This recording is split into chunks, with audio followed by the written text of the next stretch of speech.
O caso Shell BASF e as consequências provocadas aos moradores e ao meio ambiente são o tema do documentário Vítimas do Silêncio, Caso Shell BASF.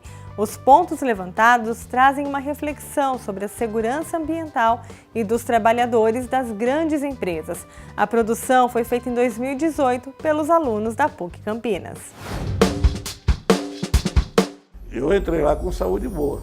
A rotina de trabalho na Shell era normal, assim, igual as outras indústrias. Então, a única diferença é que a gente trabalhava com agrotóxicos, né, na produção de agrotóxicos, e altamente nocivo à saúde.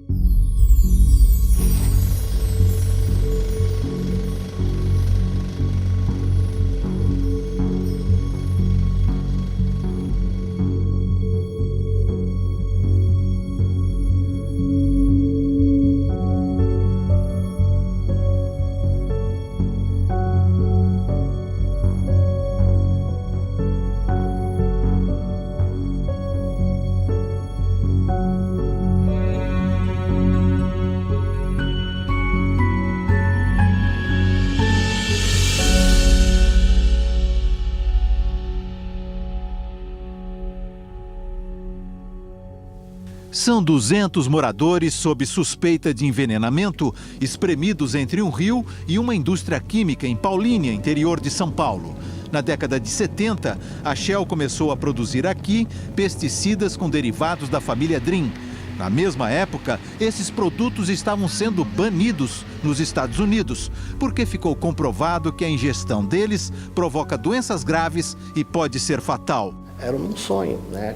Foi quando eu consegui entrar lá, tinha 3 anos de idade, e tinha um sonho, né, de construir uma família, construir a minha vida. Ela abriu em 1977, né? Início de 1972 já começou a ter reclamações dos moradores. A minha água tinha cheiro ruim, gosto ruim. A CETESB fez uma análise da minha água, tinha até cianeto. E a minha chácara era bem em frente e sempre teve o gosto ruim a água depois que a Shell se instalou lá. Porque antes era uma água perfeita. Eu tinha uma propriedade bem de frente para a Shell. E nós percebíamos ali diversas anormalidades. Por exemplo, a minha piscina, quando você colocava cloro, ela ficava preta. E nós procuramos por diversas vezes, diversos especialistas, e falaram, olha, o problema é da água aqui do local. Eu tinha que tirar a água à noite, encher a caixa enchia, um cheiro muito forte de veneno, e só usar no dia seguinte, que aí não estava com tanto cheiro ruim. A Shell chegou para os moradores vizinhos lá, Recantos do Praça, que tinha mais ou menos 66 chácaras, dizendo para eles, olha, vocês não podem consumir nada daqui, não podem beber água, mas vocês podem continuar morando aí. E foi aí que o pessoal começou a fazer um movimento e descobriram que tinha alto grau de contaminação dentro da Shell, do solo da Shell. E lá na chácara também nas cacimbas. Eu não podia mais usar o leite, eu não podia mais vender queijo, eu não podia comer fruta, não podia usar nada da chácara. Isso a Shell que mandou. Essas empresas, elas vinham para os países de terceiro mundo, produzir o que elas não podiam produzir no país de origem.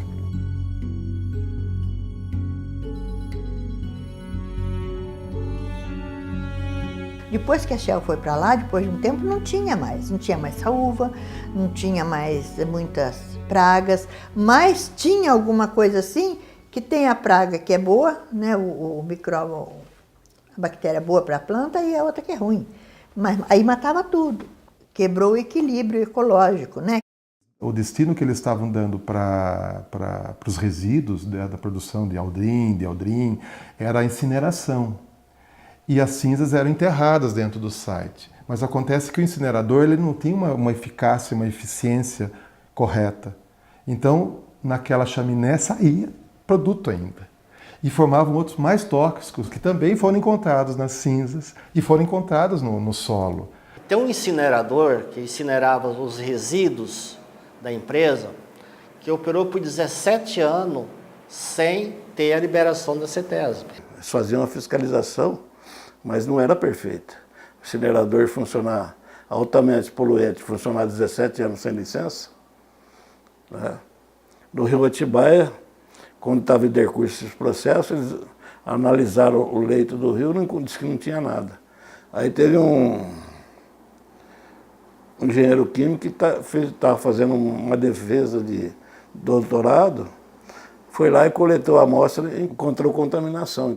A CETESB acompanhava o meio ambiente, mas nunca ela nos ajudou a dizer, não, realmente a área está contaminada, com alto grau de contaminação, que está expondo a seus trabalhadores. E, no momento, a CETESB nos ajudou nesse ponto. Ela sempre foi dizendo o seguinte, está contaminado, isso, mas está no limite que não prejudica a saúde. A Shell fez uma autodenúncia na Justiça Comum e isso correu em silêncio até o ano final de 2000. Né? Em 95, a Cenamid comprou a Shell, o site da Shell.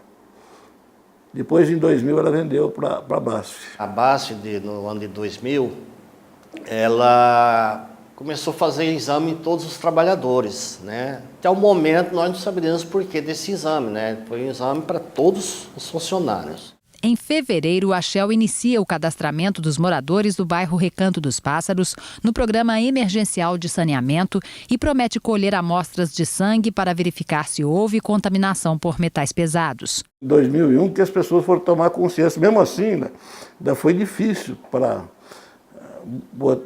algumas pessoas entenderem isso aí, sabe? Porque a gente tinha treinamento, tinha EPI de melhor qualidade.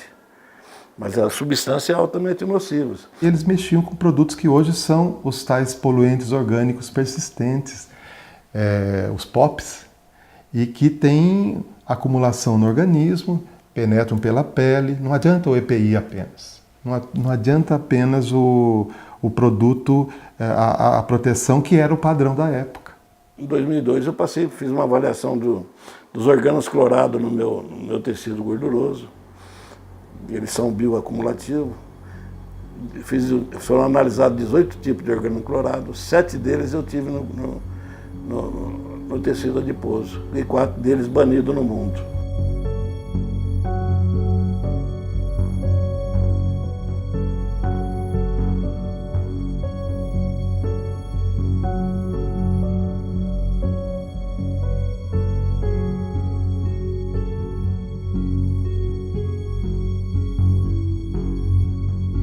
Quando eu saí, eu achei que eu estava 100% como eu tinha entrado.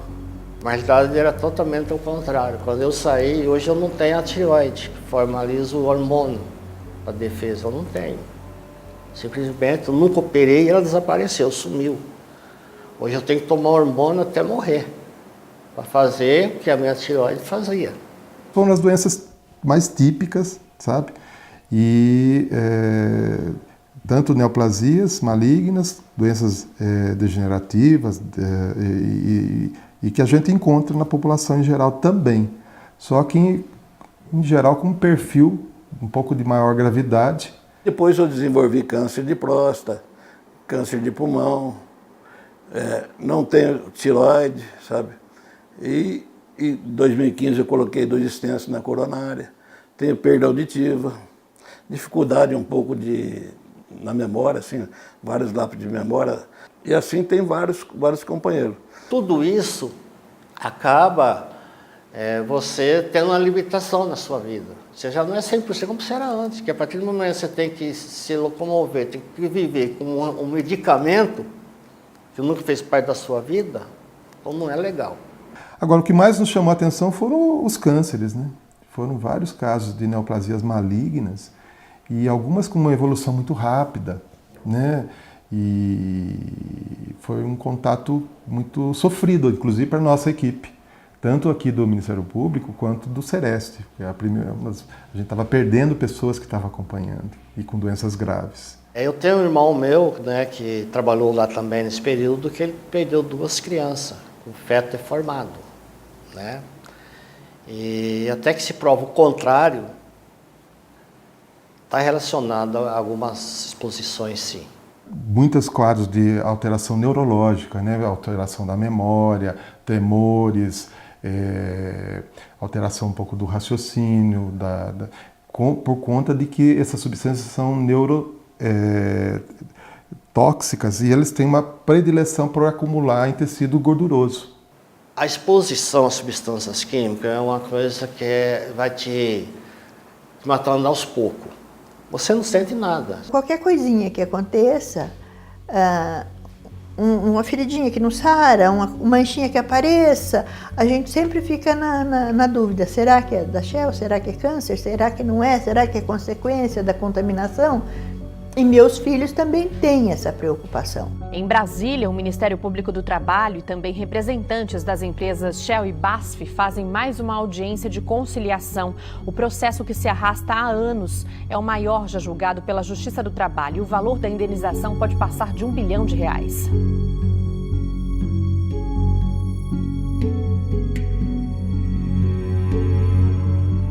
No início, o próprio sindicato e os trabalhadores começaram a se organizar.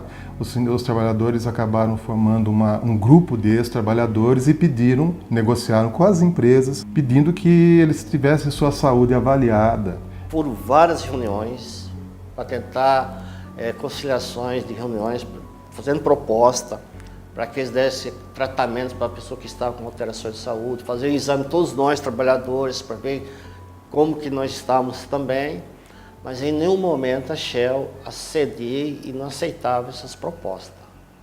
Foi o tanto quanto que o sindicato moveu uma ação, né, de um todo, né, para todos os ex-trabalhadores, pleiteando atendimento à saúde. Naquele momento a gente não sabia do estado real da nossa saúde.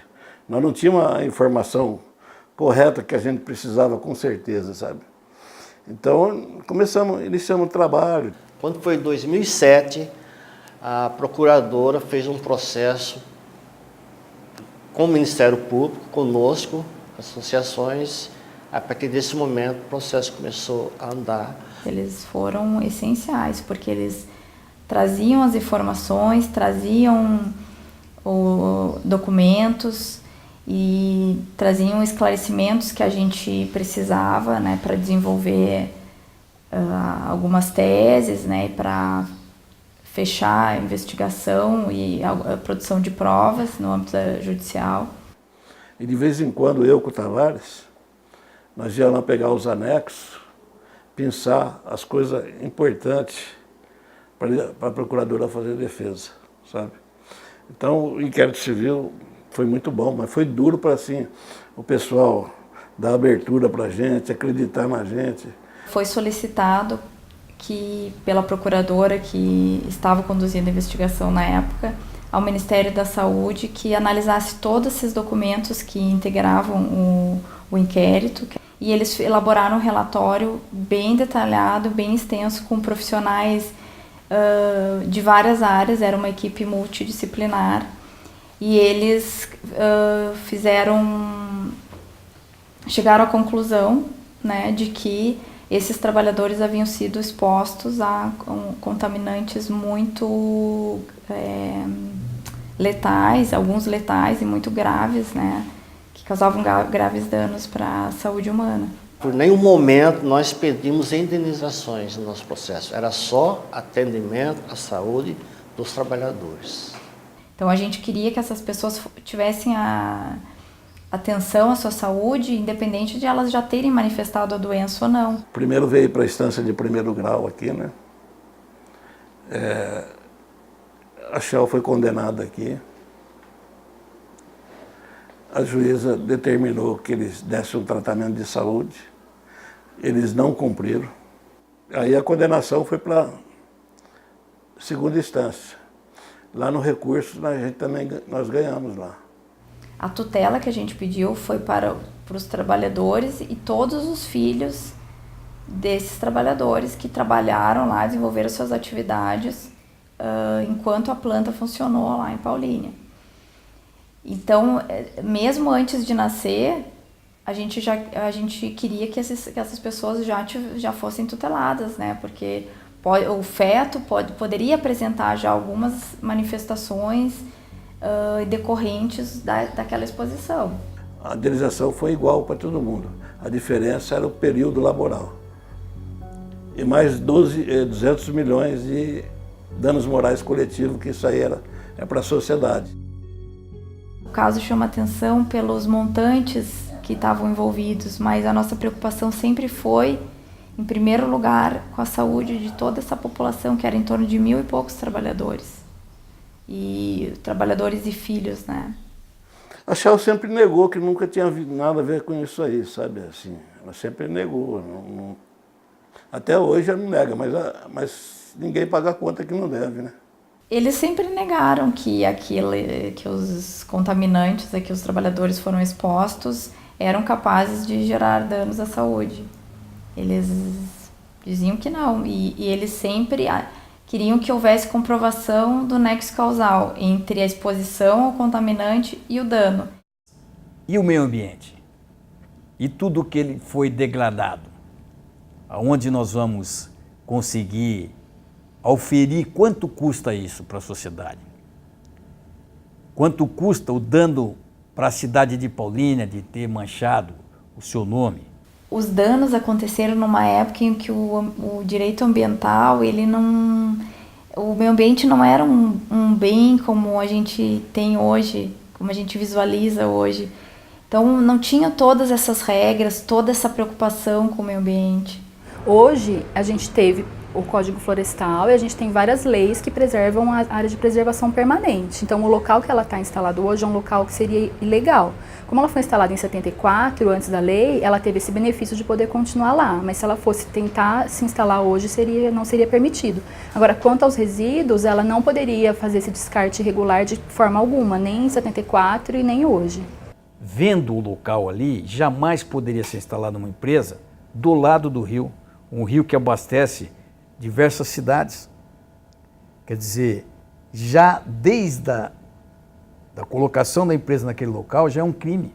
Uma empresa que hoje começa a operar, ela tem que seguir outras regras, muito mais rígidas, né, do que tinha na época. Isso, hoje a gente olha para o que eles fizeram, é impensável, é um absurdo, né? Pensar que uma empresa jogava no ar aquele monte de poluentes. A fiscalização ambiental sempre foi bem aquém do que deveria ser. Ainda falta muito, porque nós não possuímos um aparato adequado para fazer frente a essas multinacionais. Nós não possuímos uma equipe grande para atender um território imenso.